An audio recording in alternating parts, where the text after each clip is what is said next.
janvier.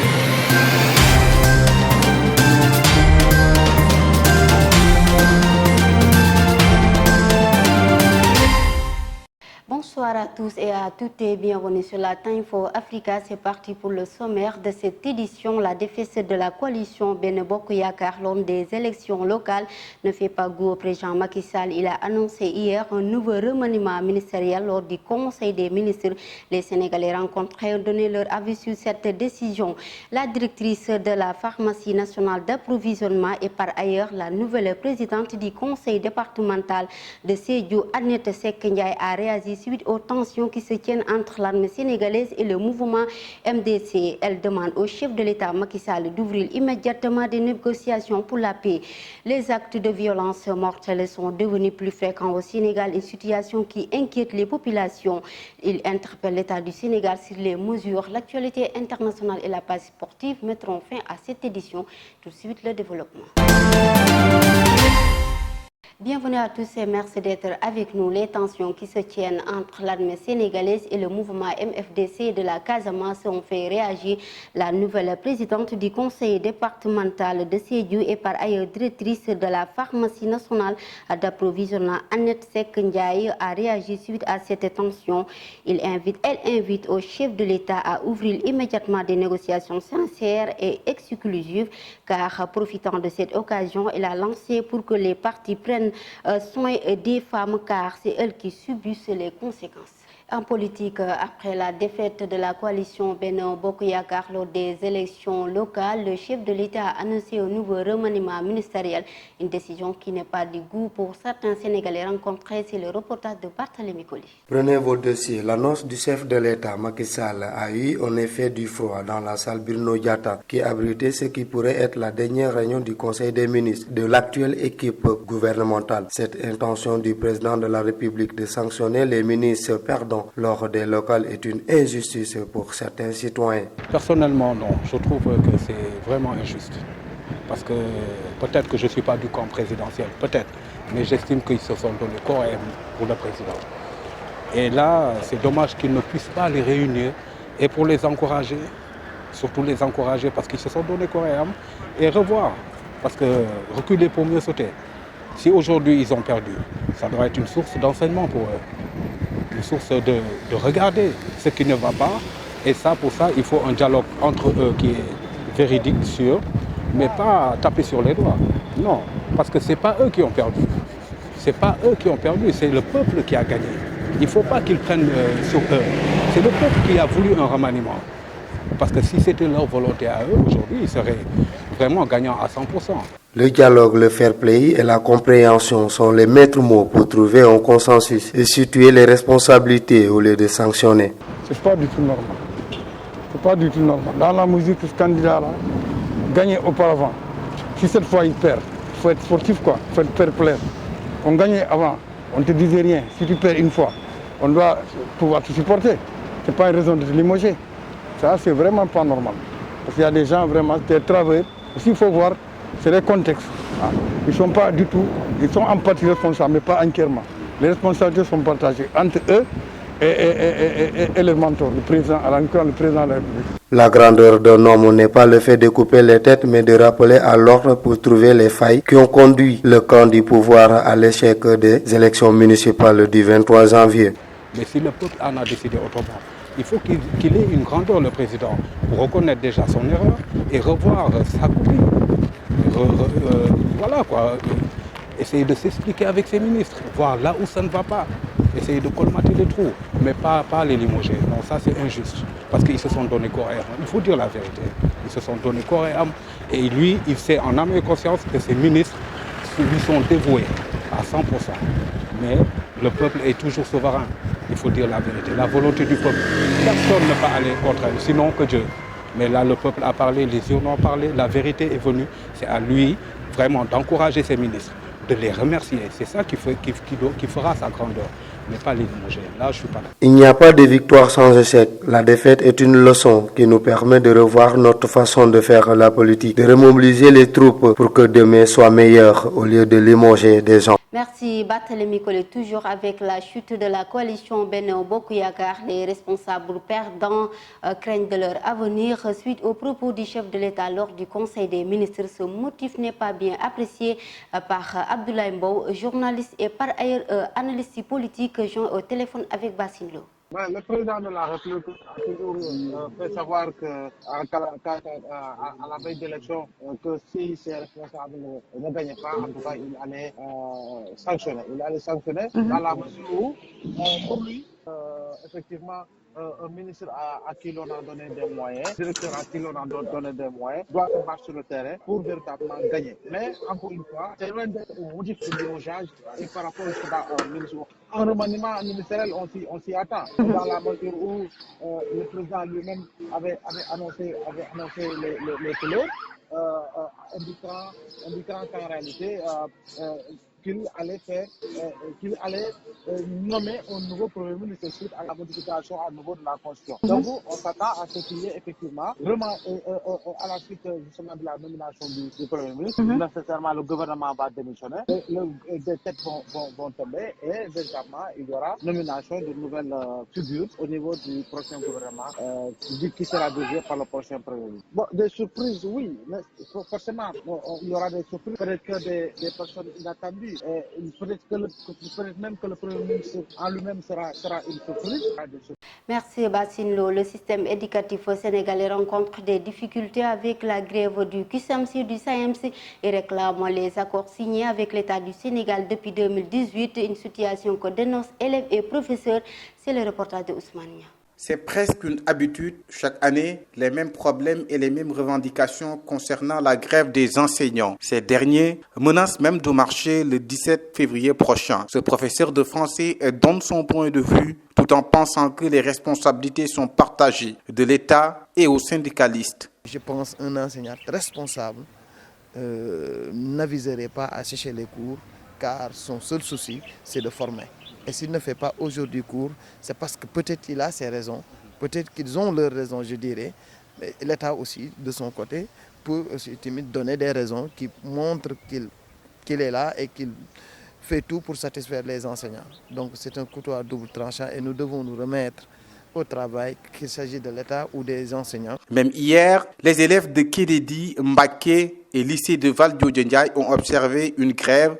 C'est normal, c'est ce que trouve cet élève en classe de seconde qui voudrait bien voir l'éducation sénégalaise dans de meilleures conditions. Ce n'est pas une question seulement de... Les gens ils font la grève pour seulement embêter ou bien un truc. Ils ont leur droit en fait. Ils ont le droit de faire la grève. Donc du coup, je trouve ça bien de faire la grève. Mais pas pour des causes. Pas pour des causes genre bêtes, mais des causes pour une bonne cause en fait. Pour éviter tous ces différends entre élèves, professeurs et le gouvernement, cette étudiante en classe de terminale liste des solutions. C'est dur de se réveiller pour les élèves, aller à l'école et ne pas faire cours. C'est un manque de respect total. Je pense que le Sénégal doit être plus développé que ça, mentalement et tout. Je comprends. On doit dépasser ce stade. Ils doivent tenir leur parole. Ils doivent faire ce qu'ils disent. S'ils signent un accord, ils font ce qu'ils disent. C'est tout simplement ça. Ne pas fausser les accords, c'est tout. En tout cas, d'après ces intervenants, nul pays ne peut se développer sans une bonne éducation. C'est pourquoi ils interpellent les différentes parties de prendre leurs responsabilités pour sauver l'éducation sénégalaise.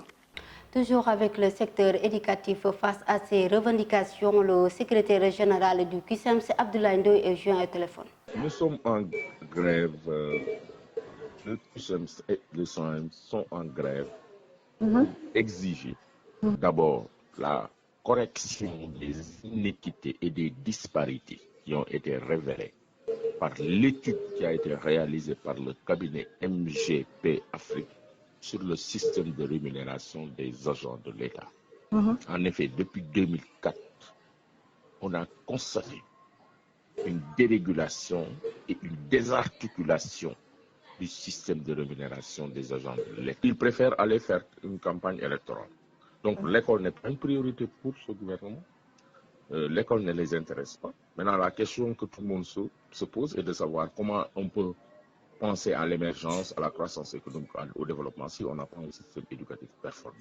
Donc l'un dans l'autre, ce que nous demandons, c'est la correction des inéquités dans le système de rémunération et le respect de tous les points consignés dans le protocole du 30 avril 2010. Les élèves ont raison.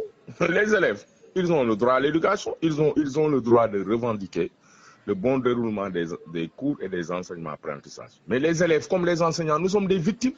Le seul et unique responsable de cette situation, c'est le gouvernement du Sénégal, qui a en charge la politique éducative. Malheureusement, depuis plusieurs années, ce qu'on a constaté, c'est une incapacité doublée d'une incompétence dans la conduite de la politique éducative de l'État. Les actes de violence mortelle sont devenus plus fréquents au Sénégal. Beaucoup de meurtres ont été notés ces temps-ci. Face à cette situation, les populations s'inquiètent et appellent au chef de l'État à prendre des mesures de sécurité avec l'employabilité des jeunes. C'est le reportage de Alacham. La Teranga sénégalaise s'est transformée en une série de meurtres. Depuis quelque temps, la violence prend le dessus dans une société connue auparavant sur la paix et la cohésion sociale. Après un charretier tué à Yembol, une autre victime s'ensuit hier à Pikine. Le peuple en colère ou un manque d'éducation, les raisons sont variées. Aujourd'hui, c'est dû à la pauvreté, manque d'emploi, la précarité, c'est ça quoi. La précarité de la vie au Sénégal pousse les jeunes à fréquenter les rues et provoque parfois certains actes de violence. Si tu n'as pas de quoi manger, tu es dans un coin, tu prends de la bière, tu prends de la drogue, ça te pousse à la violence. La responsabilité des parents, ils ont fui leur responsabilité. Tu as tout ça. L'utilisation de la drogue et certaines boissons alcoolisées conduit les jeunes à faire des actes de violence sur la société. D'abord, il y a un manque d'éducation. Ça a commencé par les dirigeants et cette violence est constatée au niveau des mairies saccagées lors des élections. Je pense qu'on doit revoir les comportements et les valeurs. Les enfants doivent être éduqués. Il y a aussi la pauvreté qui fait que les gens se fâchent très vite. D'autres ont des problèmes personnels. On doit chercher du travail aux jeunes. L'une des principales raisons, c'est aussi l'utilisation de la drogue et les fréquentations sur les rues. Le manque d'emploi, l'utilisation des stupéfiants et la fuite des responsabilités des parents sont l'une des causes qui favorisent l'acte de violence dans notre société. Merci Alacham. Toujours avec les actes de violence mortelle notés un peu partout dans le pays, une bagarre entre deux employés au restaurant Keoul qui a piqué notre exacto a viré au drame. L'un a poignardé l'autre qui a finalement perdu la vie. L'incident est survenu hier vers les coups de 22h. Le présumé meurtrier a pris la fuite après avoir fait son forfait, mais finalement, avec les nouvelles informations, il a été retrouvé par la police. Les employés de la société Mina ont dénoncé hier leur colère lors d'une conférence de presse après avoir resté 14 mois sans salaire. Ils ont déploré la mauvaise gestion de la société et informé tous les moyens légaux pour combattre cette injustice. Toutefois, le leader du mouvement Frappe France Dégage, Guy Marius Sagna, a pris part à ce point de presse. Il ne compte pas croiser les bras. Pour rappel, la société Mina a des arrières de salaire à ses employés qui souffrent depuis des mois sans percevoir leur gagne-pain. L'actualité internationale à présent avec Ousmane en RDC. La rébellion du M23 replie ses activités militaires malgré leur défaite en 2013 au Soudan. Les Médecins sans frontières dénoncent l'arrestation d'une de leurs équipes lors des manifestations. Le chef de la diplomatie européenne demande le retour de l'ordre constitutionnel au Burkina Faso. Les détails.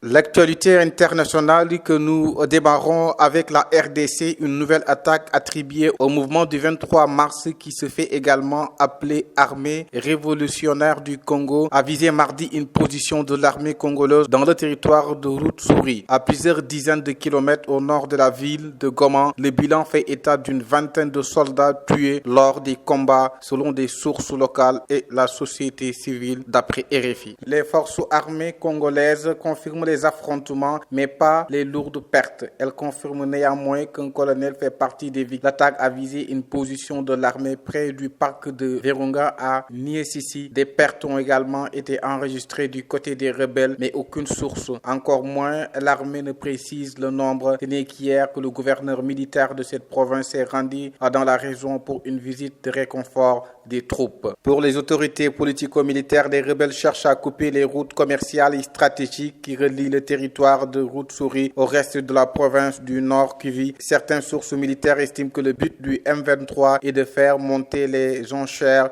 pour obtenir de nouvelles discussions avec le gouvernement. Le mouvement est accusé depuis octobre dernier d'attaquer des positions de l'armée. Après la RDC, nous allons au Soudan. Les Médecins sans frontières dénoncent l'arrestation inacceptable d'une de ses équipes composée de médecins et d'infirmiers a été interpellée le lundi 24 janvier 2022 alors qu'elle quittait un hôpital où l'ONG était venue en soutien en ce jour d'une manifestation violemment réprimée par les forces de sécurité. Elle n'a été libérée que le lendemain matin après avoir été interrogée. Selon RFI, l'ONG se dit soulagée, mais elle appelle au respect de la mission médicale qui est de sauver des vies. Et puis nous terminons avec le chef de la diplomatie européenne qui demande le retour à l'ordre constitutionnel au Burkina Faso. Il devait tenir la 7e réunion entre les ministres des Affaires étrangères des pays du G5 Sahel et l'Union européenne qui devait se tenir mercredi 26 janvier à Bruxelles, mais en raison de la situation au Burkina Faso, la présidence du G5 actuellement exercée par le Tchad a consulté ses partenaires et renoncé à tenir une session plénière. En revanche, chacun des 4 ministres présents, Abdoulaye Diop pour le Mali, Ismaël Ould Cheikh Ahmed pour la Mauritanie, Assoumi Massoudou pour le Niger et Chérif Mahamat Jen pour le Tchad, s'est entretenu individuellement avec le chef de la diplomatie européenne, Josep Borrell. Des rencontres avec ses homologues du Sahel qui ont été pour le chef de la diplomatie européenne l'occasion de condamner l'arrestation du président burkinabé et de demander au nom de l'UE sa libération et le retour de l'ordre constitutionnel au Burkina Faso. Les Européens veulent continuer la coopération avec le Niger et la Mauritanie et soutiennent que la tradition tchadienne ainsi que l'ensemble de la région.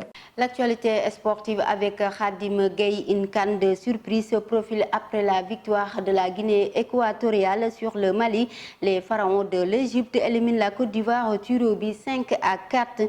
Après le test de Covid-19, tous les joueurs de la Gambie sont aptes à disputer les quarts de finale avec le Cameroun ce samedi. Les détails. Actualité sportive, nous débutons avec la CAN 2021. La malédiction a encore frappé du côté de la Côte d'Ivoire, qui a été éliminée par les pharaons d'Égypte au tir au but 5-4. La Guinée équatoriale a créé la surprise en éliminant le Mali en 8e de finale, à l'issue de la séance des tirs au but 6-5, devenant ainsi le prochain adversaire du Sénégal en quart de finale. D'après la fédération gambienne, tous les joueurs de la Gambie ont été testés négatifs en vue du quart de finale de samedi contre le pays organisateur, le Cameroun. Parlons à présent du basketball chez nous. Le démarrage de la saison renvoyé au 5 février. Initialement prévu le week-end du 29-30 janvier, le démarrage de la saison de basketball national 1, masculin et féminin, aura lieu le 5 février prochain. Merci Khadim, c'est la fin de cette édition. Mesdames et messieurs, merci de l'avoir suivi. On vous donne rendez-vous demain sur la Time for Africa.